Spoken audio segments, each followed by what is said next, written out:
दूसरा अध्याय। ऋषि बोले, प्राचीन काल में देवता तथा दैत्यों में पूरे 100 वर्ष युद्ध होता रहा। उस समय दैत्यों का स्वामी महिषासुर था एवं देवताओं का इंद्र था। उस समय संग्राम में देवताओं की सेना महाबली दैत्यों से हार गई। तब सभी देवताओं को जीतकर महिषासुर इंद्र बन बैठा।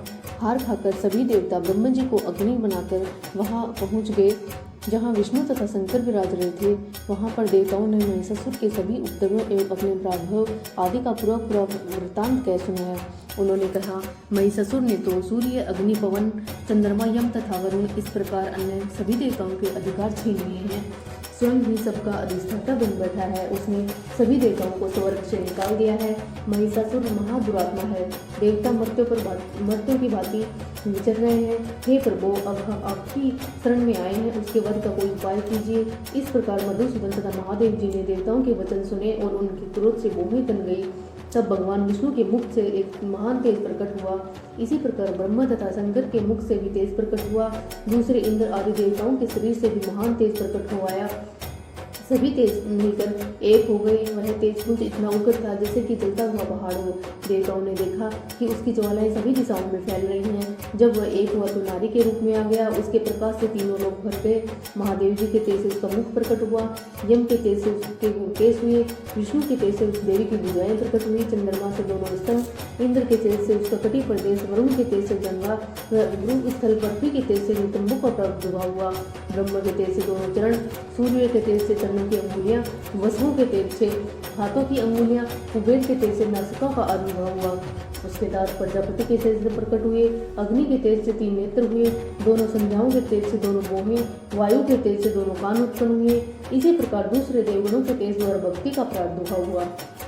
तब समस्त देवताओं के तेज पुंज से प्रकट हुई देवी जी को देखकर महिषासुर से पीड़ित सभी देवता प्रसन्न हुए। महादेव जी ने उन देवी को अपने शूल से शूल निकाल कर दे दिए। फिर विष्णु ने अपने सुदर्शन चक्र से चक्र प्रकट करके दिया। वरुण ने संग तथा अग्नि में उसे शक्ति दी। मारुत ने धनुष दिया और बाणों से भरपूर 2 चक्कर दे दिए। देवराज इंद्र ने अपने वज्र से वज्र पैदा करके दिया। फिर सहस्त्र इंद्र ऐरावत ने हाथी से घंटा दिया। यमराज ने कालदंड से गन प्रदान किया। सागरपति ने रुद्राक्ष माला अर्पित की। ब्रह्मा ने कमंडल भेंट किया। सूर्य ने भगवती के सभी रोमकूपों में अपनी किरणें प्रदान की।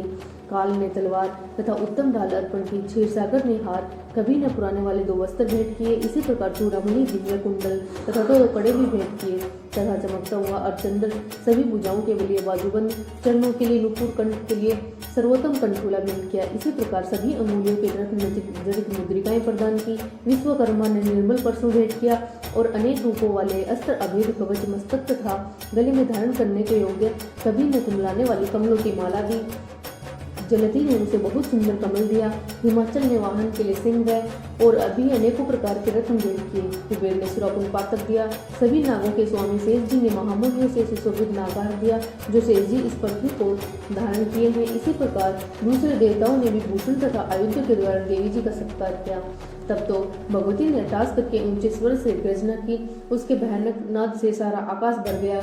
तब देवगण प्रसन्न होकर सिंहारिणी देवी की जय जयकार करने लगे। मुनियों ने भक्ति भाव से नम्र होकर देवी जी की स्तुति की। देवताओं के शत्रुओं ने सारी त्रिलोकी को छोड़कर देखा। तब अपनी सारी सेना को कवच आदि से तैयार कराकर अस्त्र शस्त्र लेकर जट फूट खड़े हुए।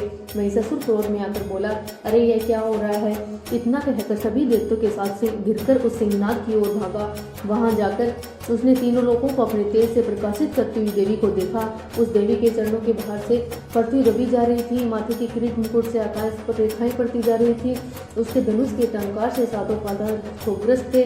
हजारों भुजाओं से सभी दिशाओं को ढांक कर वह देवी खड़ी हुई थी। उन देवी जी के साथ उन दैत्यों का युद्ध आरंभ हो गया। नाना प्रकार के अस्त्र शस्त्रों का प्रहार करने लगे। उनसे सभी दिशाएं भर गई। महिषासुर का सेनापति उस समय छिछोर नामक एक महान दैत्य था। देवी जी के साथ उसी का युद्ध होने लगा। इसी प्रकार अन्य सभी दैत्यों को तथा तुम्हिनी सेना को साथ लेकर चामर भी युद्ध करने लगा। 60,000 रथियों को साथ लेकर उदग्र महादैत्य भी युद्ध में प्रवृत्त हो गया। महाअनुदैत्य 1 करोड़ रथियों को साथ लेकर लड़ पड़ा।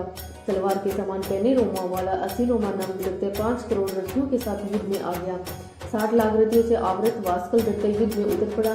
पारवारी दत्त हाथी एवं घोड़ों के अनेक सवारों के समूह से घिरा हुआ करोड़ रथियों के साथ उस युद्ध में युद्ध करने लगा। विडाल दत्त 5 अरब रथियों को साथ लाकर लड़ने लगा।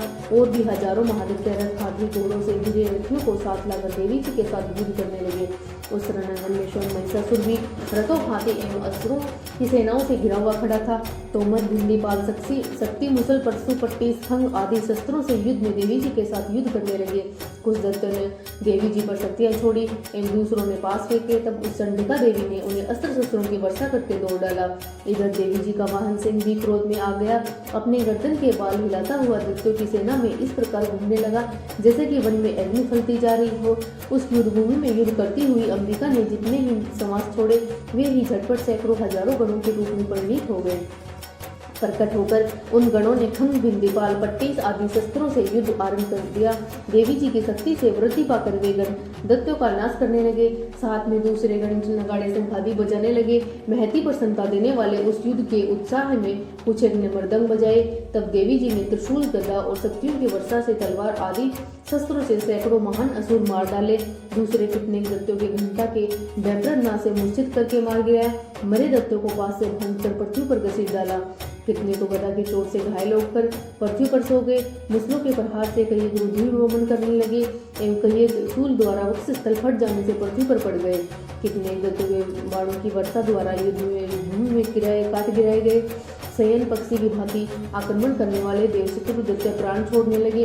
कितने दत्तों की भुजाएं कट गई, दूसरों की गिरवाएं छिन्न हो गई। कई दत्तों के सिर कट गए, दूसरे मध्य से विदीर्ण हो गए। कुछ दत्तों की जंघाएं कट गई और पृथ्वी पर गिर गए। और एक दत्ते को तो एक भुजा, एक आंख, एक पांव वाला करके दो टुकड़े कर डाला। मार मार कर गिराए हुए रथी, हाथी, घोड़े एवं असुरों की लाशों के द्वारा जहाँ महायुद्ध हो रहा था वहाँ की पृथ्वी इस प्रकार भर गई कि वहाँ का आना जाना कठिन हो गया। वहाँ से न असुरों के रुधिर बहने से रुधिर की बड़ी बड़ी नदियां बहने लगी। जगदम्बा जी ने एक क्षण में ही दत्तों की सेना का इस प्रकार नाश कर दिया जैसे कि लकड़ियों के बड़े ढेर को अग्नि जला देती है। देवी का वाहन सिंह भी अपने बालों को छटकाता हुआ बड़ी भारी गर्जना करता हुआ दत्तों को शरीरों से मानो प्राण ही चुन रहा हो इस प्रकार घूमने लगा।